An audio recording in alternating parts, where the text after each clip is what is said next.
A man's wits were an ephemeral thing, and apt to abandon him at the least provocation. Kit's had fled somewhere along the road from Kent to London. He couldn't say for certain where it had happened, but by the time he arrived at Prestwick Cottage, they were nowhere to be found. Otherwise, he would have known better than to open his front door. He would have realized, before his fingertips touched the doorknob, what he was likely to find on the other side, or rather, who. "Well, Prestwick, do you mean to keep me standing out here all night?" Darby slouched against the doorframe. One dark eyebrow quirked. "Or are you going to invite me inside?" That wasn't the question, was it? On the one hand, Darby was a good fellow, despite being an unrepentant rake, but on the other hand, Darby was an unrepentant rake, despite being a good fellow. Not that Kit objected to rakes.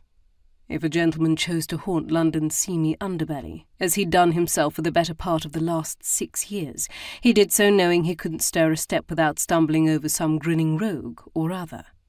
Scandalous rakes were all very well in their proper place, at the proper time. But Kit's doorstep wasn't the proper place. Not any more. "Well, Prestwick? Give me a moment. I'm trying to decide." Darby straightened with a huff. "That's a fine welcome for your oldest friend.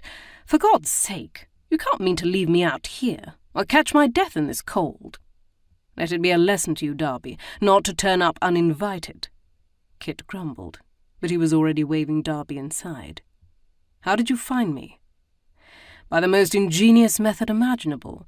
You see, you're the Earl of Prestwick, and this," Darby waved a dramatic hand around the entryway, "is Prestwick House, and here you are. Astonishing, is it not?"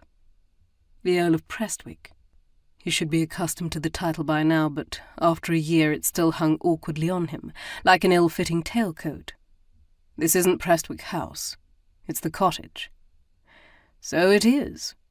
Darby glanced around the cramped entryway, but when no servant appeared he tossed his coat, hat, and walking stick on a nearby table. "Hiding, are you? Not very well, it seems." He might have known Darby would waste no time finding him. He had arrived in London mere hours earlier, but Darby was nothing if not resourceful. "You may as well have a brandy, now you're here." "Ah, that's better, Prestwick.